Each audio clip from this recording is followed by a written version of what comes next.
प्रभु यीशु मसीह के महान नाम से नए दिन के लिए मैं परमेश्वर का धन्यवाद देता हूँ।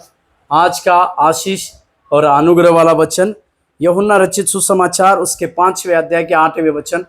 यूहन्ना रचित सुसमाचार 5वें अध्याय के 8वें वचन को देखिए, जहाँ पर यीशु ने उससे कहा, उठ, अपनी खाट उठा और चल फिर। 38 वर्ष से जो एक व्यक्ति बीमार है, उसी खाट पर लेटा हुआ है। शायद उसके आसपास की अगर बातों को हम देखें तो उसने स्वर्गदूतों को देखा, उसने कई एक बीमार लोगों को भी देखा, और यहाँ तक कि कई एक बीमार लोग चंगे होकर जाते हुए भी देखा। इतना होने के बावजूद उसके अंदर एक एक्सक्यूजस नाम का एक आत्मा था। वो इस प्रकार से अपने आप को कहता था कि जब तक कोई मुझे सहारा या मुझे मदद ना करे तब तक मैं उस कुंड में नहीं जा सकता हूं। इस प्रकार की बातें उसके अंदर थी। परंतु 38 साल का वो व्यक्ति, उसका जो इंतजार था, 38 साल के बारे में बाइबल में कई एक अंकों के बारे में लिखा हुआ है। या 38 साल के बारे में व्यवस्था विवरण में भी व्यवस्था विवरण की पुस्तक में भी जिक्र किया गया है।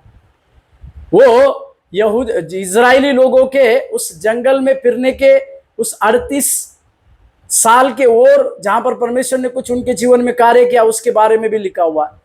इस 38 साल में उसके जीवन में प्रभु यीशु मसीह का आना मतलब एक अद्भुत चमत्कार उसके जीवन में था।